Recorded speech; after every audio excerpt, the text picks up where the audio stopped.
ప్రగతిమయం KCR హయం parliament సాక్షిగా ప్రశంసించిన కేంద్ర ఆర్థిక సర్వే. కాళేశ్వరం ప్రాజెక్టుతోనే రాష్ట్రంలో జలసిరి, దాంతో 89 లక్షల ఎకరాలు కొత్తగా సాగులోకి. భూగర్భ జలాలను పెంచిన మిషన్ కాకతీయ, మహిళా పారిశ్రామికవేత్తలకు దన్నుగా వీహబ్. తయారీ రంగం కొలువుల్లో 5% వాటా మనదే. ఐటీ సేవల్లో రాకెట్ వేగం, టాప్ 4లో రాష్ట్రం. దేశానికి తెలంగాణ రోల్ మోడల్. మాజీ ఐఏఎస్ రామ్మోహన్ రావు కేసీఆర్ పాలనపై అబద్ధాలు పటాపంచలు. దైవభక్తుని పాపారావు. ఐటీలో బెంగళూరుకు పోటీగా హైదరాబాద్. ప్రశాంత్ జోషి కేసీఆర్ విధానాలకు విజయాలకు నిదర్శనం. ప్రొఫెసర్ రాఘవరెడ్డి 10 ఏళ్ల అభివృద్ధిని గుర్తించిన సర్వే.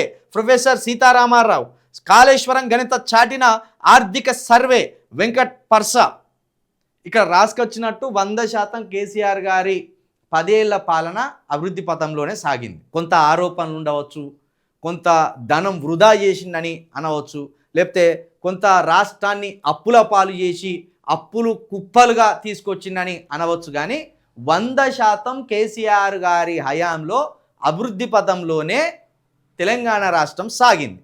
ఎందుకంటే ఎన్నో అనుమానాలతోటి, ఎన్నో భయాలతోటి కొత్తగా సాగిదించుకున్న రాష్ట్రాన్ని కేసీఆర్ గారు ఎక్కడ ఇబ్బంది పడకుండా కరెంటు విషయంలో కావచ్చు, తాగునీటి విషయంలో కావచ్చు, సాగునీటి విషయంలో కావచ్చు, శాంతి భద్రతల విషయంలో కావచ్చు, పెట్టుబడుల విషయంలో కావచ్చు, ప్రతి వ్యవస్థలో కేసీఆర్ తనదైన ముద్రతోటి రాష్ట్రాన్ని అద్భుతంగా ముందుకు నడిపిండు.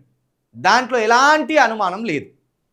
అద్భుతమైన ప్రగతి దిశగా. ఓ విధంగా చెప్పాలంటే భారతదేశంలో అన్ని రాష్ట్రాలను గుజరాత్ రాష్ట్రంతో పోల్చుకుంటారు. గుజరాత్ అభివృద్ధిని చూపిస్తూ పోల్చుకుంటారు. అగో గుజరాత్ మోడల్, గుజరాత్ అభివృద్ధి, అగో ఆ రాష్ట్రంలాగా మన రాష్ట్రాలు అభివృద్ధి చెందాలని గుజరాత్ను చూపిస్తూ అన్ని రాష్ట్రాలను పోల్చుకుంటారు. ఇక ఐటీ విషయానికి వస్తే బెంగళూరు తోటి, అటుపోతే పూణే సిటీ తోటి ఐటీని కూడా పోల్చుకుంటారు దేశవ్యాప్తంగా.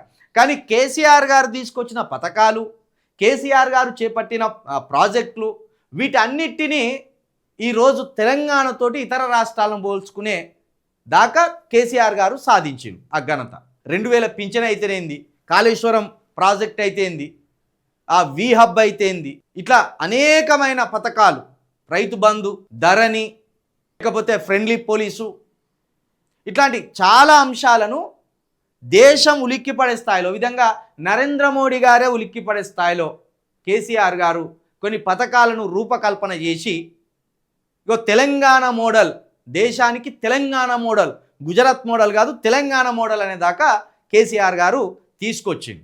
ఇక అవినీతి అక్రమాలు ఇవన్నీ పక్కన పెడితే సంక్షేమ పథకాల విషయంలో, అమలు విషయంలో లోపాలు జరిగి ఉండొచ్చు. ఒక దళిత బంధు విషయంలో కావచ్చు, రైతు బంధు విషయంలో కావచ్చు, అక్రమాలు చోటు చేసుకుంటాయి.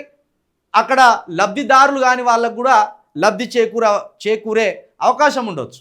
కానీ పెట్టిన పథకాల విషయంలో మాత్రం దేశవ్యాప్తంగా చర్చ జరిగింది. ఈ విషయంలో మనం కేసీఆర్ గారిని ఏమాత్రం తక్కువ చేయలేం.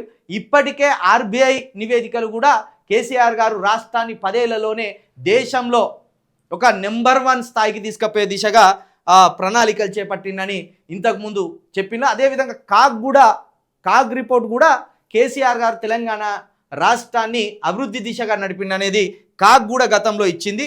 అనేక రిపోర్ట్లు ఇచ్చినాయి. ఇంతకుముందు గతంలో కూడా అనేక రిపోర్ట్లు వచ్చినాయి. ఇప్పుడు అదేవిధంగా కేంద్ర ఆర్థిక సర్వేనే ఏకంగా కేసీఆర్ గారి పాలనను కొనియాడుతూ ఒక రిపోర్ట్ ఇవ్వడం అనేది ఇక్కడ కాంగ్రెస్కు మింగుడుబడని చర్య. ఓ విధంగా ఇక్కడున్న బీజేపీ నాయకుల తలలు కూడా తెంపేసినట్టు అని చెప్పాలి. ఎందుకంటే కేసీఆర్ గారిని దొంగగా చిత్రీకరించడానికి, కేసీఆర్ గారి పాలనను వ్యర్థమైన పాలనగా చెప్పడానికి వాళ్ళు కంకరం కట్టుకొని పనిచేస్తాను. ఇలాంటి సమయంలో నరేంద్ర మోదీ గారు నాయకత్వంలో ఏర్పడిన ఎన్డీఏ ప్రభుత్వంలోని కేంద్ర ఆర్థిక శాఖ సర్వే ఇప్పుడు అందరికీ ఒక చెంపపెట్టని చెప్పాలి. కేసీఆర్ గారి పాలనను విమర్శించే వాళ్ళకు ఒక చెంపపెట్టని చెప్పాలి.